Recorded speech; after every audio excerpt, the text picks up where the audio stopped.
सभी दर्शकों का स्मृति शर्मा की ओर से स्वागत है। बच्चों, साहित्यिक रसों की श्रृंखला को आगे बढ़ाते हुए आज हम लोग अगले 3 रसों वीर रस, रौद्र रस और शांत रस की बात करते हैं। तो चलिए आरंभ करते हैं वीर रस से। 7वां रस है ये।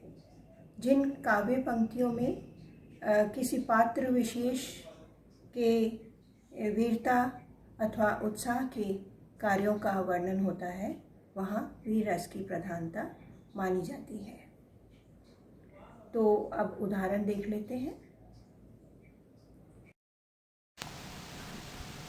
पहला है, लक्ष्मी थी या दुर्गा थी वह, स्वयं वीरता की अवतार, देख मराठे पुलकित होते उसकी तलवारों के वार।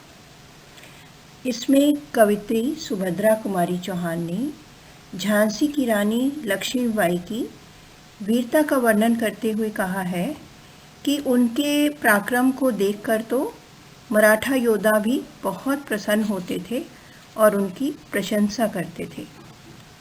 सो इस प्रकार यहाँ लक्ष्मीबाई की वीरता का वर्णन है। तो यहाँ हम कहेंगे इन पंक्तियों में वीर रस की प्रधानता है।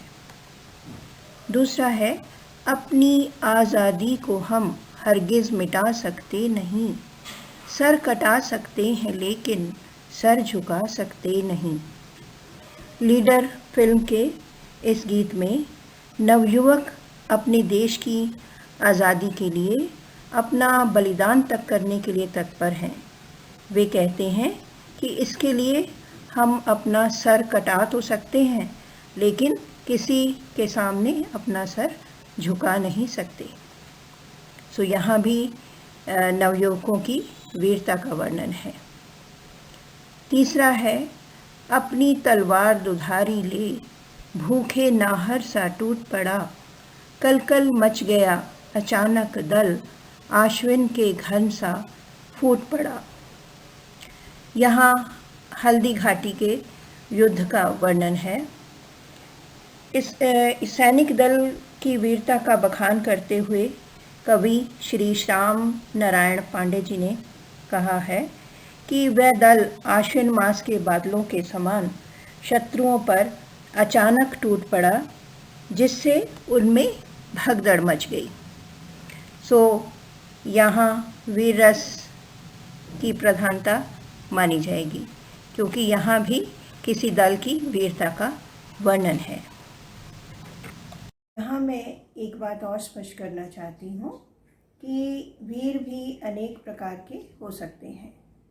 जैसे युद्ध वीर, युद्ध में वीरता दिखाने वाले, दानवीर, दान करने में वीर, दया वीर, दूसरों पर दया करने वाले वीर, और धर्मवीर, धर्म के लिए लड़ने वाले वीर। काव्य पंक्तियों में इन में चारों में से किसी भी प्रकार की वीरता का वर्णन होने पर हम वहाँ पर वीर रस की प्रधानता ही मानेंगे। 8वां है, रौद्र रस। किसी के द्वारा किए गए अपमान के कारण अथवा शत्रु, देशद्रोही या अत्याचारी के कुकर्मों के प्रति जब मन में क्रोध उत्पन्न होता है तो उससे ही रौद्र रस की उत्पत्ति होती है। इसका स्थायी भाव है क्रोध।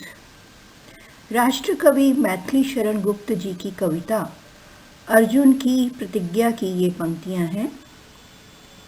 उस काल मारे क्रोध के तन कांपने उनका लगा, मानो हवा के जोर से सोता हुआ सागर जगा।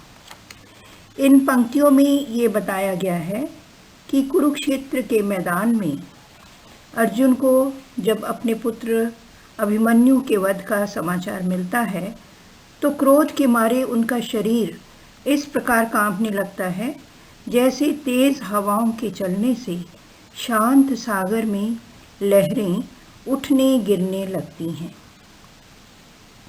वे उसी दिन शाम तक जयद्रथ का वध करने की प्रतिज्ञा कर लेते हैं, जिससे अर्जुन के अत्यधिक क्रोध का प्रकट होना दिखाई दे रहा है। अतः इन पंक्तियों में रौद्र रस है। इसी प्रकार सीता स्वयंवर के समय जब परशुराम जी राजा जनक के दरबार में पहुंचते हैं तो धनुष को टूटा हुआ देखकर वे अत्यधिक क्रोधित हो जाते हैं और राजा जनक से कहते हैं, अति ऋषि बोले वचन कठोरा। बहुत ही क्रोध में परशुराम जी बहुत कठोर वचनों में कहते हैं, कहु जड़ जनक धनुष कै तोड़ा। हे मूर्ख, जड़ मतलब मूर्ख, हे मूर्ख राजा जनक, तुम मुझे बताओ कि ये धनुष किसने तोड़ा है। बेग दिखाओ मूढ़ नत आजू, उल्टऊ मही जह लग तब राजू। जल्दी से बताओ, दिखाओ वो मूर्ख कौन है जिसने आज ये धनुष तोड़ा है, नहीं तो तुम्हारी ये तुम्हारे राज्य की ये धरती, जहाँ तक तुम्हारा राज्य है, जहाँ लग तब राजू मतलब जहाँ तक तुम्हारा राज्य है वहाँ तक की धरती को उलट कर रख दूंगा, पलट कर रख दूंगा, तहस नहस कर दूंगा। तो इस तरह परशुराम जी का यहाँ बहुत अधिक क्रोध प्रकट हो रहा है। तो यहाँ हम कहेंगे रौद्र रस की प्रधानता है इन पंक्तियों में। इसी प्रकार महाभारत के युद्ध को टालने का अंतिम प्रयास करने के लिए जब श्री कृष्ण पांडवों के शांति दूत बनकर हस्तिनापुर जाते हैं तो दुर्योधन उनकी किसी भी प्रकार की बात को मानने से इनकार कर देता है। तो इससे कृष्ण भी बहुत अधिक क्रोधित हो जाते हैं और दुर्योधन से कहते हैं, दुर्योधन रण ऐसा होगा। अब युद्ध तो निश्चित ही है, परंतु युद्ध दुर्योधन ऐसा होगा फिर कभी नहीं जैसा होगा, कि उसके जैसा भयानक युद्ध फिर भविष्य में कभी नहीं होगा। भाई पर भाई टूटेंगे, सगे भाइयों पर सगे भाई युद्ध करने के लिए टूट पड़ेंगे और विष बाण बूंद से छूटेंगे, विषैले बाण एक दूसरे पर छोड़े जाएंगे। इसके पश्चात की पंक्तियां हैं, वायस श्रृंगाल सुख लूटेंगे, सौभाग्य मनुज के फूटेंगे। मतलब कौवे गीदड़ सियार आदि शवों के से धरती इतनी पटी होगी कि ये जानवर सब उनके मांस का भक्षण करके आनंद का भोग करेंगे, परंतु इसमें सौभाग्य किसका फूटेगा? मनुष्य का। मनुष्य के लिए ये बहुत बुरा वक्त होगा। आखिर तो भूशाई होगा, हिंसा का परदाई होगा। श्री कृष्ण जी कहते हैं कि आखिर दुर्योधन तुम भी बच नहीं पाओगे, तुम भी मारे ही जाओगे, परंतु तुम्हारे कारण जो इतनी हिंसा होगी उसका जिम्मेदार केवल और केवल तुम ही माने जाओगे। इस तरह कवि श्री रामधारी सिंह दिनकर जी की कविता रश्मि रथी की इन पंक्तियों में भी श्री कृष्ण जी का अत्यधिक क्रोध प्रकट हुआ है, इसलिए यहाँ पर भी रौद्र रस की प्रधानता ही मानी जाएगी। 9वां रस है शांत रस। काव्य पंक्तियों में मानसिक शांति, सांसारिक नश्वरता अथवा वैराग्य या आत्मिक ज्ञान के वर्णन से शांत रस की उत्पत्ति होती है। इसका स्थायी भाव है निर्वेद या उदासीनता। इसके उदाहरण देखिए, मेरो मन अनत कहाँ सुख पावे। ये तुलसीदास जी की पंक्तियाँ हैं। जैसे उड़ जहाज का पंछी फिर जहाज पे आवे।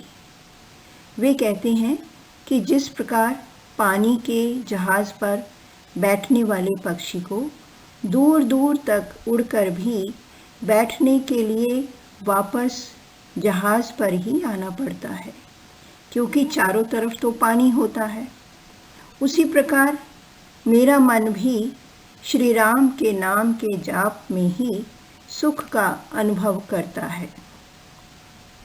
तो यहाँ तुलसीदास जी का वैराग्य भाव और श्री राम के प्रति आस्था का भाव प्रकट हो रहा है। तो यहाँ हम कहेंगे शांत रस की प्रधानता है। दूसरा है, जब मैं था तब हरि नहीं, अब हरि है मैं नाही, सब अंधियारा मिट गया, जब दीपक देखा माही। कबीर जी की साखी है ये। इसमें उन्होंने ईश्वर के नाम के जाप के प्रभाव को दर्शाते हुए कहा है कि जब उनके हृदय में अहम भाव की प्रबलता थी, तब वे ईश्वर के नाम की महिमा को नहीं जान पाए थे। परंतु जब उन्होंने ईश्वरीय ज्ञान को महसूस किया तो उनकी आंतरिक अज्ञानता के साथ साथ हृदय का अंधकार भी दूर हो गया। तो यहाँ भी ईश्वर के नाम की महिमा, आत्मिक ज्ञान की महिमा का वर्णन है। तो यहाँ शांत रस है। अगला है, जब माला छापे तिलक, सरे न एको काम, मन कांचे नाचे वृथा, सांचे रांचे राम। ये बिहारी जी का दोहा है। इसमें वे कहते हैं कि हाथ में माला लेकर राम का नाम जपने अथवा माथे पर बड़े बड़े तिलक लगाकर योगियों वाले वस्त्र धारण करने जैसे दिखावटी कार्य करने से सच्ची आध्यात्मिक अनुभूति नहीं हो पाती। मन में राम के दर्शन करने तथा उन्हें अनुभव करने के लिए मन सच्चा होना चाहिए और सच्चे मन में सद्भावनाएं होनी चाहिए। तो यहाँ पर भी शांत रस है। तो बच्चों, आज के 3 रस, वीर रस, रौद्र रस और शांत रस की हम यहीं पर समाप्ति करते हैं।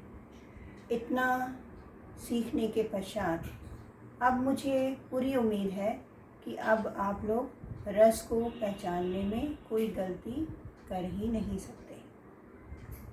तो लगे हाथ वर्णारव चैनल को सब्सक्राइब अवश्य कर दें। धन्यवाद। जय हिंद।